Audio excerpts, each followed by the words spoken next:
Terima kasih kepada yang bertanya. Di dalam Al-Quran menyebut bahawasanya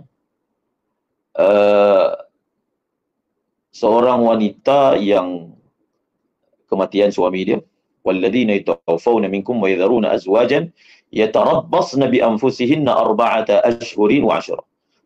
Yang kematian suaminya, dia akan menjalani iddah selama 4 bulan 10 hari.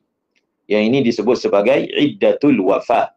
Iddatul wafah, iddah kematian. Dan iddah kematian ini adalah suatu ketetapan daripada syarak sebagai wanita itu menunjukkan kesedihan dia terhadap kematian suami dia. Yang pertama, dan apabila seseorang perempuan itu berada di dalam iddah, maka dia perlu menjalani yang disebut sebagai ihdad. Apa maksud ihdad? Ihdad ni boleh kita katakan sebagai berkabung.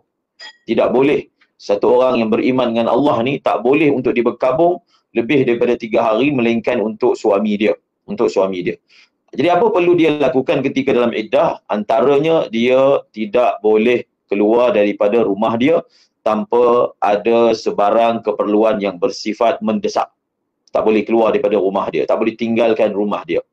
Jadi berkaitan dengan melakukan amal di masjid ketika bulan Ramadan sedangkan dia berada di dalam iddah, betul jawapannya tidak boleh, kerana berada di masjid, melakukan amal di masjid adalah sesuatu yang bersifat sunat, dan menjalani iddah itu adalah sesuatu yang bersifat wajib. Apatah lagi untuk melakukan amal tak terbatas hanya buat kat masjid. Kalau dia duduk di rumah pun dia boleh puasa. Kalau dia duduk di rumah pun dia boleh baca Quran. Kalau dia duduk di rumah pun dia boleh sembahyang tarawih.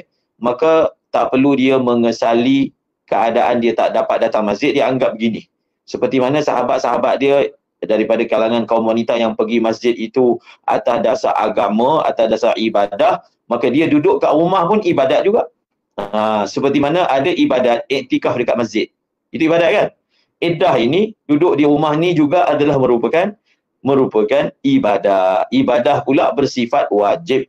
Maka insya-Allah selepas selesai daripada iddah pada Ramadan tahun hadapan, insya-Allah dia boleh meneruskan amal-amal ibadah yang dia ingin dilakukan di masjid. Baik, Ustaz, jelas.